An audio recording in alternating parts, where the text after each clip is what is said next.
Hello, I'm Laura Silva, and I'm here with my father, Jose Silva. One of the questions that we're asked, above all questions as we meet people throughout the world, when we travel presenting lectures, is what is the Silva method? Would you explain to us, in your own words, what is the Silva method? Well, Laura, the Silva method is many things, really. But to be able to get the foundation, the beginning points correctly, let's say it's in so many words, is a method of mind training that develops the control of our mind.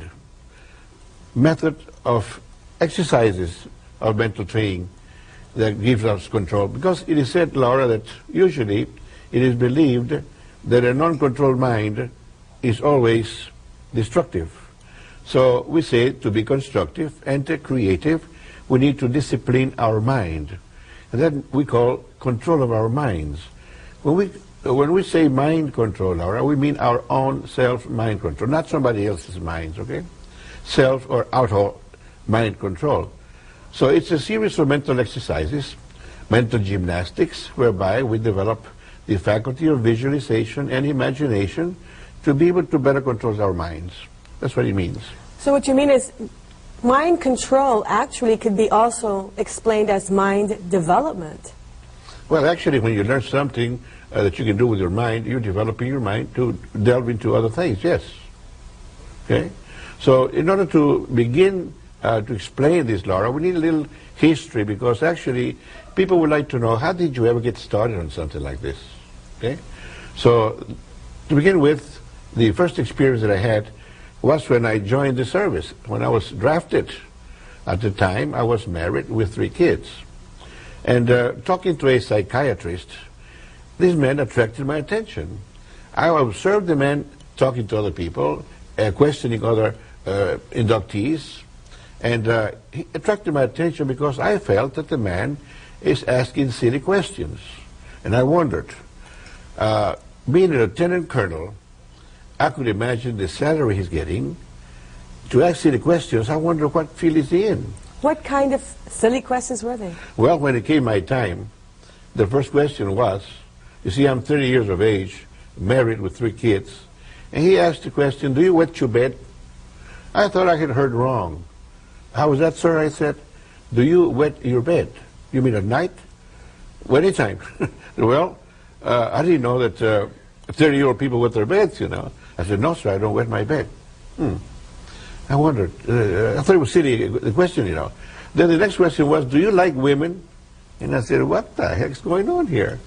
I said, I'll answer the question, sir, in this manner. I'm married with 3 kids. You figure it out. How's that, huh? And I said, what field are you in, really? What are these silly questions? He said, well, they may sound silly to you, but there's a reason for it. I'm sure there is, because the government would be paying you the salary that I believe you're getting just for asking silly questions. You're right. Then I'm asking the questions. How did you ever get interested in such a field? And he said, well, it's a long story, but they don't care which way the questions and answers go. They want to see if it makes sense either way. See? I'll figure that out later, of course. So then he said, you look this book up and read it, and you will know how I became interested. And he gave me the title of a book, The History of Psychiatry. Now, that was the beginning of me getting involved in the study of psychology. That's how mind control started, really. It seems like you've always had a very inquisitive and mind looking for information. I've always been like this. Curiosity, they say, you know. What makes a watch tick, you know, this kind of thing. And getting involved in trying to discover new things and inventions and so on. I have always been attracted to this. This is why my field, since I was 14 years of age, I started to study electronics. And that's my field, electronics. My profession, electronic technician. So this is how I began looking into the field of psychology, studying on my own as a hobby.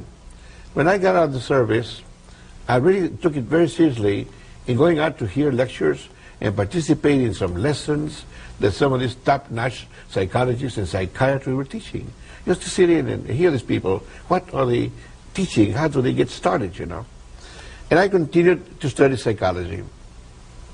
Along the study of psychology, I came across the term hypnosis. Now I wanted to know what that is. So I started to look into it, investigate the field, and I studied on some of the big names in the field of hypnosis and hypnoanalysis. I became proficient in it to be able to hypnotize, they call it, to cause the individual to enter a state of mind whereby the person can go or could go through surgery without the use of chemical anesthesia. And that's as deep as you can hypnotize anybody. So I became proficient in that. But then again, kept on studying psychology. Along comes the term parapsychology. Now what is that? Parapsychology.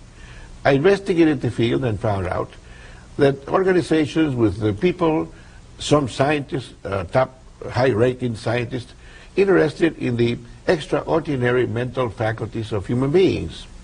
That whenever they heard about an individual that had this extended sense perception type of mind, they would bring him into the lab and to test him, to figure out what makes him tick, you know. I figured at first, I thought, that maybe these people also could teach people how to develop the faculty. In talking to Dr. Ryan, one of the top parapsychologists in the world, he said, no, there's no way you can develop it. It's something that God has given us, God-gifted individuals. Some have a lot of it, some have very little of it, some have none of it at all.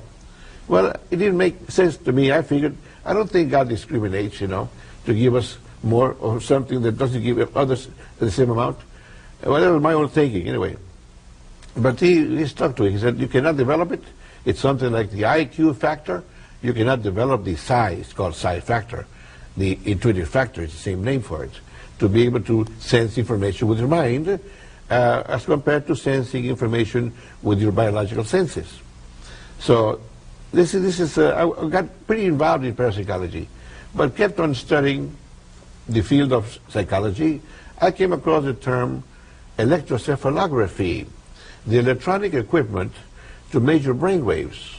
Boy, that really attracted it. It was a nice toy for me, you see. My field is electronics. I'm fully developing in the field that I'm an expert in, you know. So it's full circle for me, that is.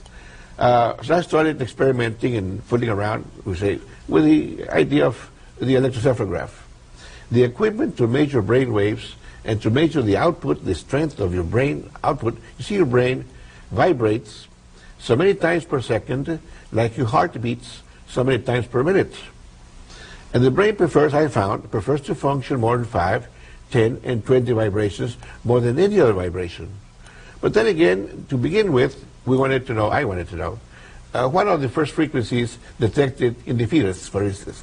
What are the first frequencies that the brain starts operating on? Well, I found out that you could measure brain waves in the fetal stage, even when the fetus is in the mother's womb, before being born, you see. So the first frequencies are the lowest frequencies of the brain. And that's called the delta frequency. We have a chart here that indicates those frequencies here. You see the delta frequency is in the black band. And we'll discuss the chart later. Right at the bottom is the black band, and that's between 1/2 and 4 cycles per second. Well, this is the area that the fetus is functioning on before being born. Then I found out that the frequencies keep on increasing. The overall average of a child keeps on increasing according to age. We find that if you're 10 years old, there's more tens than any other vibration in your brain. 15, more 15s, and so on. It seems like it's growing at a higher frequency rate or frequency situation or range according to the age. Meaning that once you get to be 20 years of age, you get stuck on 20. You may grow out of 20, 25, 30, 40 years of age. The overall average brain frequency of human beings is 20 vibrations per second. But the overall brain frequency of a child depends on the age. See, it's lower, always lower than the overall average brain frequency of a mature adult. So then I started to look into what is going on here. Our human development, we call it. The child grows in cycles, and they are called 7-year cycles of growth. Every 7 years is a different dimension for growth, it would say. And they're called, when you're growing and adding more to your body, they're called anabolic cycles. So we're supposed to grow to peak growth in 7 anabolic cycles. meaning 7 times 7 is 49. So the child starts growing. The first 7 years anabolic cycle, the child starts to learn how to talk, to walk, to do things that interested in many areas. And but the mind of the child, we find, functions only what is called inductively. The child up to about 7 years of age, while developing a set of teeth and so on, he does not develop the analytical processes of the mind, which means the child does not know how to analyze. He only responds to the environment, and he adjusts himself to the environment. So the environment is in control of the human being up to age 7. Now, between 7 and 14, the second anabolic cycle, the child develops a new set of teeth. The male starts talking into a mature adult level between 7 and 14, and the female goes into her monthly rhythm. Now here, the mind starts functioning analytically, which means the deductive faculty of mind appears on the scene between 7 and 14 years of age. Now here, the analytical processes, sometimes this is called the critical consciousness. The so-called individual who can analyze, be skeptical if he wants to, or whatever, reject or accept and so on, and his own reasons why and so forth. Well, the deductive faculty of mind, which means intelligence, that's what it means, has come into being. So we find that human intelligence reigns between 7 and 14 years of age. It's when it starts appearing within the human being, male or female. And this is the most important section of the mind where we should learn everything we're about to learn between 7 and 14, which means this is the center of human intelligence, we call it. Now we are distinguishing it between the center of biological or animal intelligence. You see, the first cycle, sometimes called an octave. An octave means 7 subdivisions of anything. Octave. An octave is a full dimension. An octave is something compared to a kingdom. A kingdom is self-supporting with its own kingdom, which means something like the kingdom of music composed of 7 notes, not 8. It's called an octave anyway, because number 8 is the indication that we're getting into another octave, the first or the second octave. So up to 7 is a full octave, a full kingdom, a full dimension. The dimension of music, called the kingdom of music, 7 notes. The dimension of pure white light, the kingdom of pure white light, it's 7 colors of the rainbow, and so on. And the dimension for biological bodies living on the planet, it's called 7 chakras, and so on. So it's a full kingdom here. 7 years is a full kingdom. A full octave, it's a full dimension. So the child in the second kingdom, second octave, second anabolic cycle, develops the faculty, deductive faculty of mind, develops the analytical faculty of mind, which means the center of human intelligence resides within the second anabolic cycle. And frequency-wise, there's a correlation there. There is, because actually we say the second anabolic cycle ranges between 7 and 14 cycles, and the center is 10. And that's called, on the chart, in the blue area, the center of the green is 10 cycles. It's called the alpha dimension or kingdom of mind, see, of brain activity. So this has become very popular now, because now we understand where human intelligence functions. The center of the brain frequency spectrum. Our full spectrum on the average is 20 vibrations. 10 is the center. Well, here, Laura, is a connection to the right brain hemisphere. We didn't know that. And the right brain hemisphere, when we are not able to use it for thinking, we call it the subconscious. So this is why people and scientists are saying that what we're doing is teaching people how to function consciously within the subconscious. So what you mean is that there's many people walking on this planet who only function at a certain frequency of brain, which is probably a high frequency of beta, without learning how to use the subconscious consciously, and only actually using part of their brain or their human potential. Only one brain hemisphere versus 2 brain hemispheres. That's correct. In other words, on this chart here again, we have in the blue area, the beta region is called. You see, those names, those words, the terms were selected by scientists. It's the Greek alphabet, we know. But they're not in the proper order of human development. They're in the order of how they were discovered. So because at the time that they were looking into the brain, the equipment was not so sensitive, not so sophisticated as you have it now, and the only frequency they could detect was the strongest one of the brain. So the strongest one was the alpha. This is what I found out later too in my own research, you see. So here is the second anabolic cycle. In the first anabolic cycle, this is called the level of animal intelligence. All animals function within the first octave between or within the first anabolic cycle between 1 and 7 cycles per second. So animal, the center of biological or animal intelligence is 5 vibrations, but the center of human intelligence is 10 vibrations. And at the 10 vibration point is the connection to the right brain hemisphere. Now we keep on developing, and humans, I have found, in the research that I've done here, that on the average, about 9 out of 10 human beings bypass the connection to the right brain hemisphere. And in the third anabolic cycle, which reaches up to 21, they get stuck on 20. And actually, they do all their thinking and acting on 20 vibrations of the brain. When it seems like that we should learn to first do our thinking on 10, the second anabolic cycle, and act on 20, the third anabolic cycle. Now these people, 90% of humanity, are thinking and acting on the wrong dimension. They're thinking of the dimension they should be only acting. The thinking dimension is where human intelligence resides, the center of human intelligence in the alpha. So we should all learn to do our thinking at alpha, the center part of the brain frequency spectrum, and do our acting on the 20, at the top limit of the range. In turn, using more of our human potential and human faculties.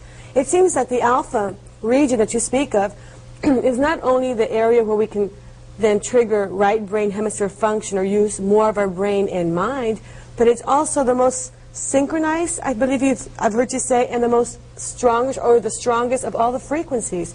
That's why it was detected first. Okay, in research, when I said that the brain prefers to function more in 5, 10, and 20, my curiosity was, which of the three is the best? Can we say that? And how can we go about saying that it is? So I figured, well, let's say, being orderly or synchronized.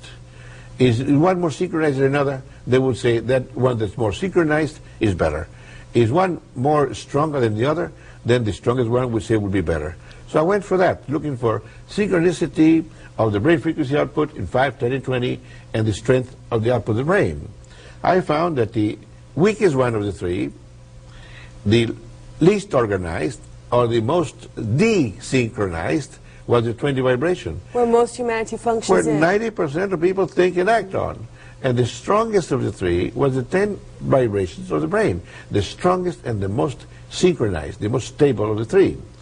So then we should be thinking where it's the strongest and act where it's the weakest. How does a person get to think? How difficult or how easy is it for a person to learn to trigger right brain function, to be able to go into that second octave that you talk about as far as human development and use the alpha frequencies to do their thinking in? How easy is it for a normal human being to do that, and what are the benefits? Well, first of all, we found that 10% of humanity know how to use it naturally. They don't need to be taught. We don't know how they came about it. To begin with, they're using that dimension to think with. They think on 10 and act on 20, which is the ideal. But then we started to label these people. The centered thinker, or the people who does their thinking at the center of the brain frequency spectrum, the normal average spectrum is 20. And the center, of course, is 10. So those who do their thinking on 10, we call them centered thinkers.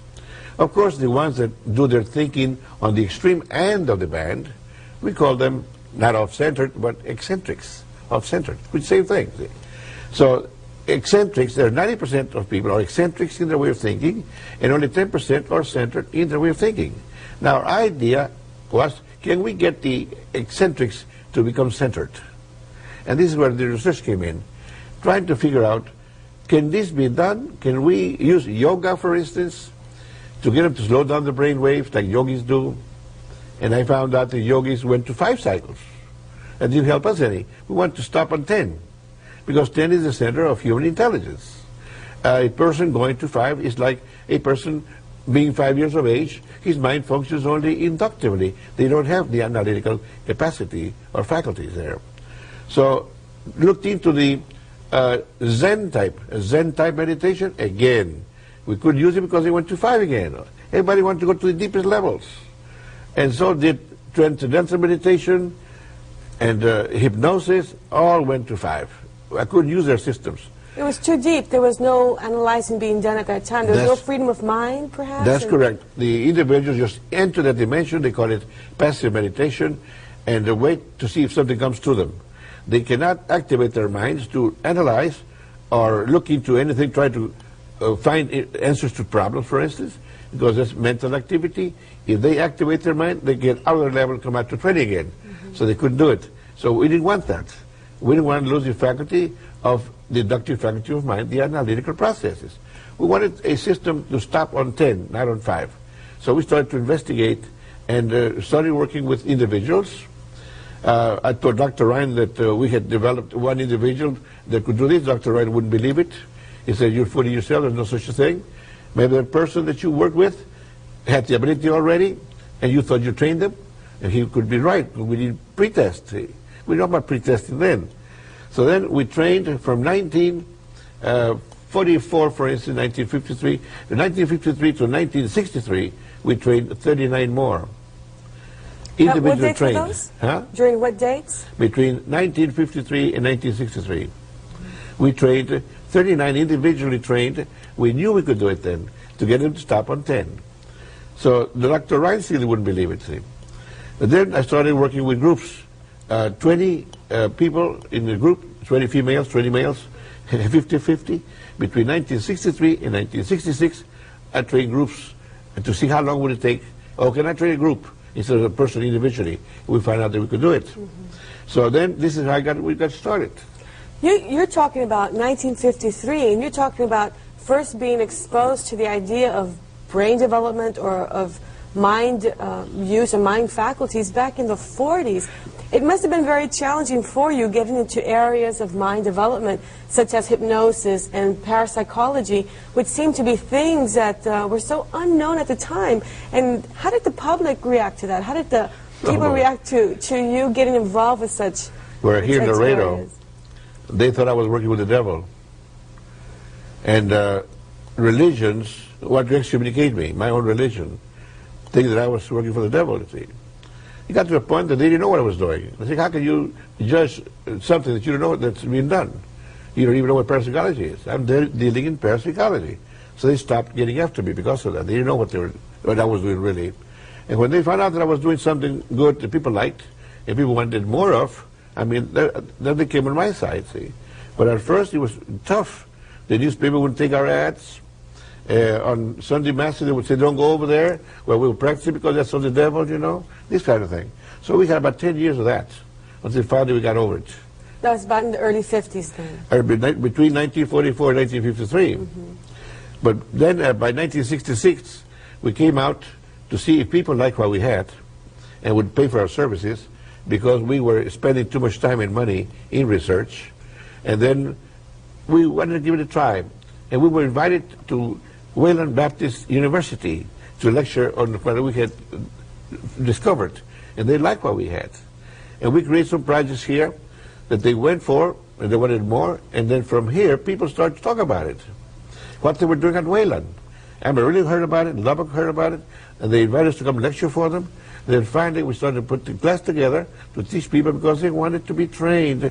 A group of people wanted to be trained. So can you teach us what you taught over at Wayland, what you talked about? Yes. Will you come and teach us here? That's how Mangoto got started. The first paying class, in other words. And now, at this point in time, you're worldwide with millions of graduates throughout the world who are successfully using the method. Can you imagine that? You went to Wayland Baptist University to lecture. What is your educational background? Well, my educational background, we need to talk about it a little later on because I have none. So it may a couple of seconds to explain. I've never been to school. I've never sat in a class. I have not learned my ABCs in English or Spanish. And luckily, I have learned to read and write the Spanish language and to read and write the English language also. Only God knows how that happened, really, because I sometimes do not remember how it came about. It was so slow that before I knew it, I was reading Spanish and writing it, and English and writing it.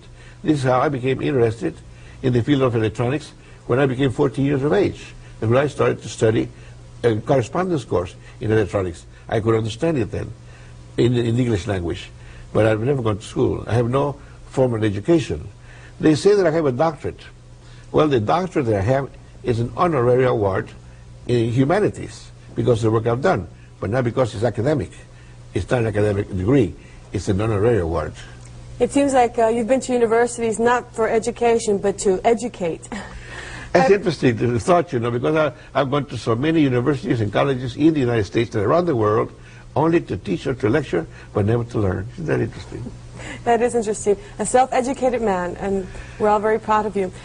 It's been great talking as far as this whole segment is concerned as to what is the Silva method, what is mind development, and get a little bit into the history of the Silva method and of mind development. It's been good to find out how it is that we can utilize this particular aspect of our being, how we can develop our potential to a maximum, perhaps, to be able to live more successfully.